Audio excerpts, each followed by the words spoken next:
Alright guys, so we made it to the drop-off. As I was telling you guys yesterday, you guys missed a bunch this morning, but I really didn't want to film a lot just because of everything going on. So, exhaust brake has been working awesome. There is a little bit of an adjustment on it that I would like to make, which is just basically cut the zip tie, screw the thing in, and re-zip tie it. So on that, we got a little copper sitting over there. And yeah, I did have to replace a shitload of fuses this morning, so I went, everything was good. I hooked up to the trailer, and as I was backing up to the trailer, the left turn signal was at, or left tail light was out, and I'm like, okay, you know, I didn't think anything of it. Backed onto the trailer and then saw that the license plate lights went out, and I'm like, okay, that's interesting. Hooked the trailer lights up and none of the lights come on. I'm like, that's interesting. So I knew it was fuse related. So we went and replaced all the fuses for the trailer and the tail lights. We're gonna be doing some lighting wiring on the truck because I'm sick of, you guys can see the marker lights on the side. I always have had electrical issues with them because the ones that I buy never are sealed right, and then the passenger side I'm noticing is coming on with the brake or the turn signal, and then when you turn the lights on, it just works as a normal light. So that's kind of weird too. I don't know what's going on there. I don't really think legality-wise I need those lights, so I'm probably just gonna end up getting rid of them and just undoing. I hate aftermarket lighting. I've always said it before. I hate aftermarket wiring. I hate aftermarket lighting. It's just one of those things. I don't like it. I've never had issues with the cab lights, or I'd get rid of them too. Yeah, so that's the thing. Other than that, we're gonna be teaching Liam today. We have him with us because he doesn't have school. So we're gonna be teaching him today some things. And basically we're gonna be going over the logbook, going over paperwork and whatnot. So we're here now, it's 8:26, so we're gonna mark it for 8:30 would be our drive time end. So we're gonna go over that with him. And if anybody doesn't know, with these paper logs, running a 96 engine, I'm allowed to run paper logs. I'm only able to run paper logs. You'll get the know-it-alls in the comments to tell you, oh, you have to run an ELD no matter the engine because the truck, this and that. If you look up the law, fmcsa.dot.gov, 96 engine, there is no, you can't run an ELD. It goes off of the engine year, not the truck year. So that's a fact. We got a 3rd gen with a wedge.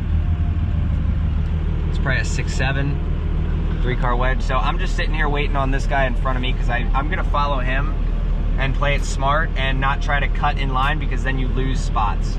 So that's how we're gonna do it. And yeah, so let's get this logbook taken care of. Go from there. All right, so basically what we're doing here is, since we are in Jersey City, New Jersey, I punched in Jersey City, New Jersey, and generally Philadelphia is also a really good one, and then 70, I'm just gonna put 100 miles. Doesn't seem like there's anything really all that good on here. Here's 2 vehicles from Connecticut to PA, but that really doesn't help us in our situation right now. 2 vehicles from, yeah, this is not worth it, Maryland to Hurricane, which if you click on the view route down here, I see a lot of these for Hurricane. Hurricane is way, way down here, and absolutely not. We would never be able to get to Hurricane and back. So we're just gonna sit and keep refreshing this. You can also come down here in the display file and hit show new listings first. Then you can see all the new listings, 500 bucks, 550 bucks, you know. No thank you. We're not gonna take cheap stuff. I will go home long before I take anything cheap because these fuel prices are absolutely stupid, and I know that I can go across to Pittsburgh and grab stuff coming back to New Jersey for $1,000 to $1,200 all day. And even though, you know, there's a little bit more deadhead, it would be running empty. You'd be spending less in fuel to just run those dedicated than it would be for me to go and grab something for a couple $100. It's just not worth my time. Same with, you know, maintenance on the truck. It is not worth the time or the headache. So it's a shame I found this load here for $750 going out to Ohio. And then if I were to come back and pick something up in Pittsburgh, it would make it worth it. But this price tag here, 60 cents a mile per car, 417 miles for $750. This is not worth it. Absolutely not. This 60 cents a mile. So it's like, they say it's 60 cents a mile, but it's, you know, per car. But it's 3 cars. It's a Mercedes E-Class, a BMW X3. Like, you have cars that are like nice like this, and then you want to pay $750. This is why these guys get the shitty carriers to do it. So we are not gonna grab that one, even though it would be absolutely perfect. If this said like 1100, that would be perfect. I would take that in a heartbeat. Oh, it's getting to be a shit show out here in New Jersey. This guy's trying to pull out. The guy in front of me had to move up to let him out. He's probably gonna back up the street. There's I don't know if that's an old police car or that's a regular, you know, I have no idea. Here comes another slightly wedge. Let's see what he's doing. There's a wedge, low pro wedge. I don't know if that's actually a copper, that's just an old police car sitting there. All right, so this wasn't an issue this morning, but ever since I replaced those fuses, with all the lights on, look at, every light is flashing with the 4-ways. Look at that, this light, that light. We definitely got some wiring issues with the trailer itself. This is all 100% trailer. This light doesn't work, I think a ground fell off. This light here, that one's flashing.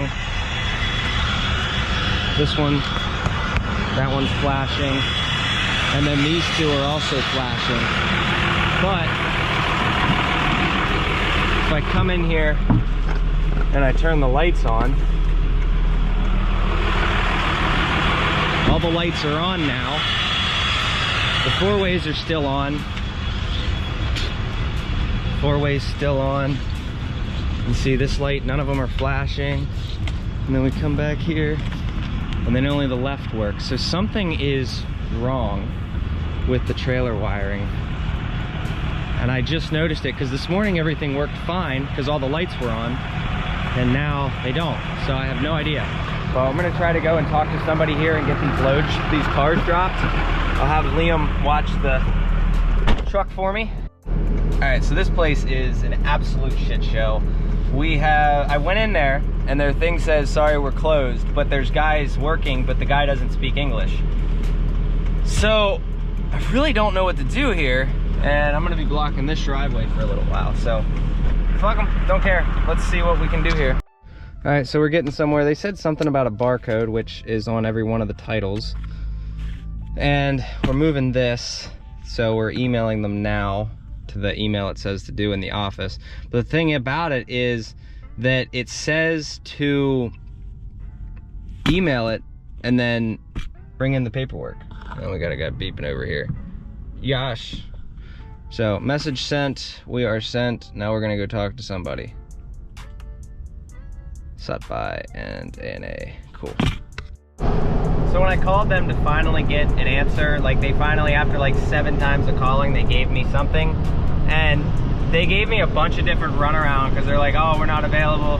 And then they're like, oh, well, you can't, there's no drop off available today. And then I was like, well, I'm already booked to it, I'm already here. They're like, oh yeah, they can drop off till 12 p.m. And then I'm like, no, I'm here and they're telling me that I can't drop off today. They're not accepting your guys' cars.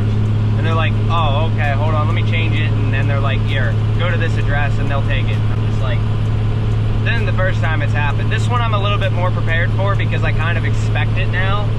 But that first one was pretty dang brutal. So hopefully they accept it. We're about 12 minutes away. Oh man, fun days out in New Jersey. Every time I come to New Jersey, it's always a shit show. Every time I go out to Pittsburgh, it's like Copart has been so much better than any of these places out here in New Jersey. All right, so shout out to these guys for actually letting me drop because we didn't call ahead or anything and they're just like, go there. So I'm like, all right, whatever. So we're gonna get all these off. This one's gonna get forklift off. This one may run and drive. The front one may run and drive, but we're gonna grab a forklift for all of them.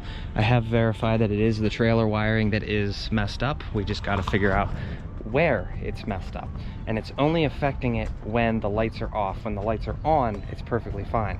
Like, it's throwing off the truck too. Like, I have my 4-ways on, look at that, but if I unplug the trailer, everything on the truck goes back to normal. So it's all trailer wiring, which may just be salt screwing with it. It could be a ground somewhere. It just, a lot of things could factor in why it's doing that.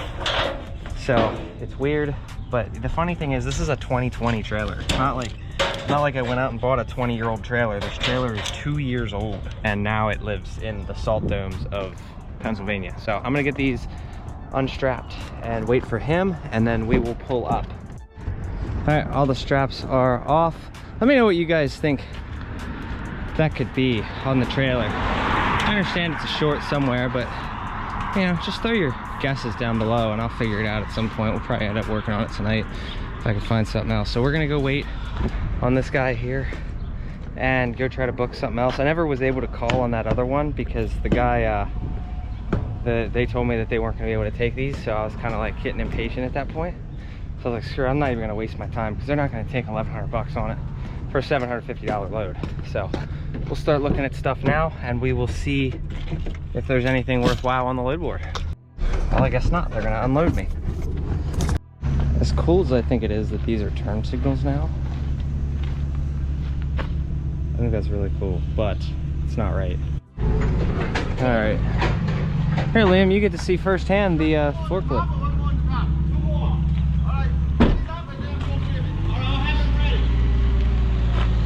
Sweet. Get these things off the trailer.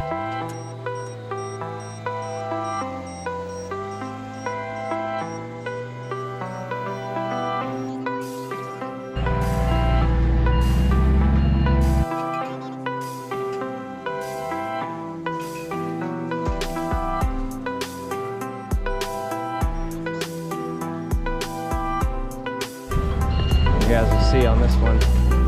You can see the damages, but this one I'd willing to bet would run and drive. I'd put money on it.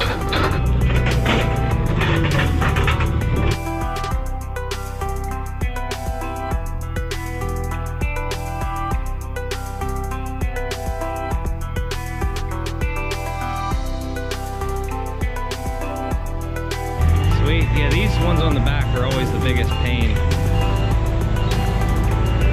Cool, there should be. All right, so we just tried to book one. I told him we'll give it till about 11:30 and then we're gonna head home. I'm not gonna take any of this cheap stuff. We found a 1995 Celic SD80 and I started looking online because I'm like, okay, I know what my deck is on the trailer.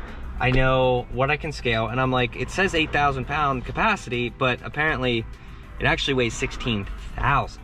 So I was like, well, guess we're not doing that. But it literally pays $800 to go 99 miles from like 30 minutes north of me down to like the bottom of New Jersey and then to be able to go home. And that would have been perfect, another 800 bucks for the day. But it didn't work out like that. So we're trying to find something. If I can't find anything, I'll just start trying to book for Pittsburgh coming back over to New Jersey, because that seems to be where the big money's at. And I ain't gonna put cheap stuff on my trailer. So there is an F750, but that's a box truck. This we can get rid of. Yeah, nothing new other than 2 mixed vehicles. Oh, I see, never mind, it comes back up. I was hoping it was like, never mind. Yeah, that's that one kind of sucks too. It goes to Easton, PA, which apparently is like the far right of PA, right before New Jersey. I'm not gonna take that, because then I'd have to go home for 650 bucks. No, absolutely not for 2 full-size trucks. All right, so we're just gonna keep resetting it for, I gotta go do battery terminals, but we're just gonna keep resetting it. Ooh, she ain't happy. This battery, need a battery terminal. She's arcing pretty good. So we'll go home, we'll start trying to book some stuff for tomorrow, and we'll go from there. So we got tacos, we got muffins. I gotta eat a muffin here. But yeah, it should be about 2 hours and 48 minutes to get home.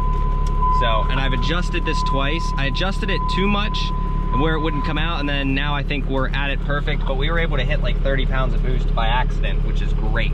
So that's what I want. We wanted 35 to 40 PSI out of this turbo, and I think my boost gauge is messed up because it goes to 30, and I don't know if it'll go any higher, but it is working very well. All right, so we made it back. We'll have to figure this wiring issue out.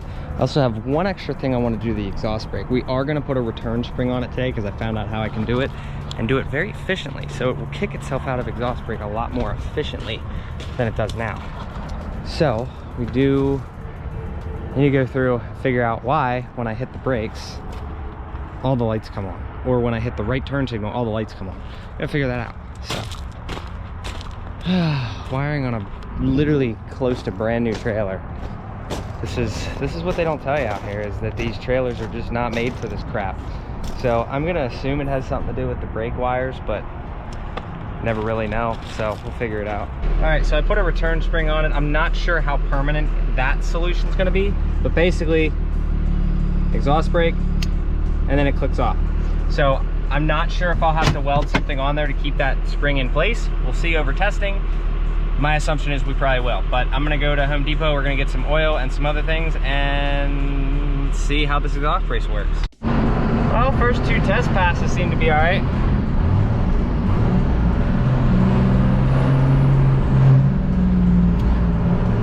Turns itself right off.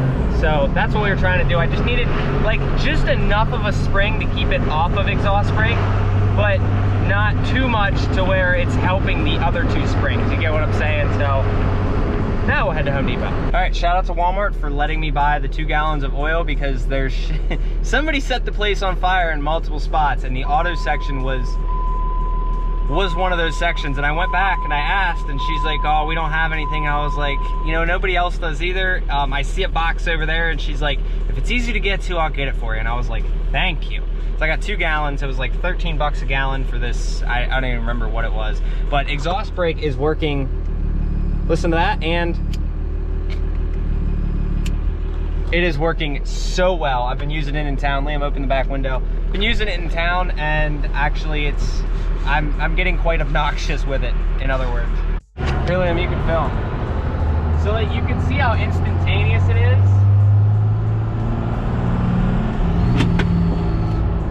Clicks itself out immediately.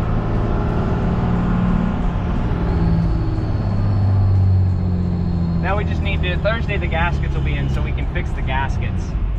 And I can use it in idle.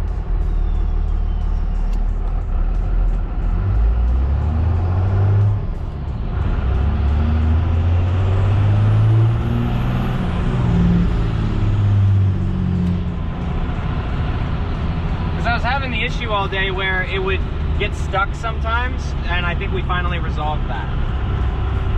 So we'll give her the beans test tomorrow if we can find a load. I couldn't find anything that wasn't cheap, so I'm not going to take stuff that's cheap.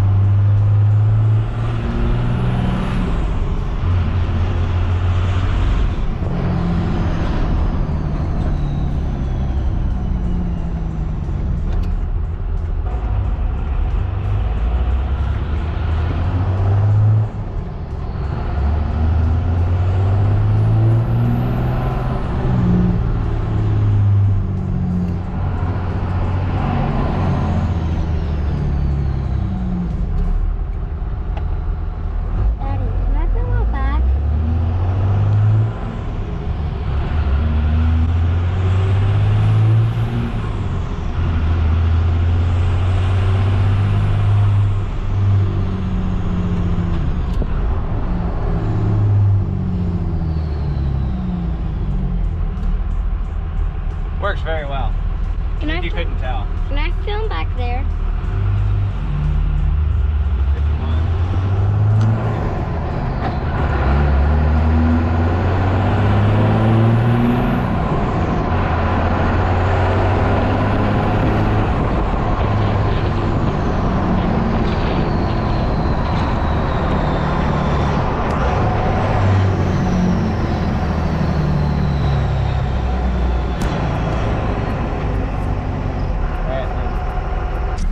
As you can tell, this thing performs pretty flawlessly.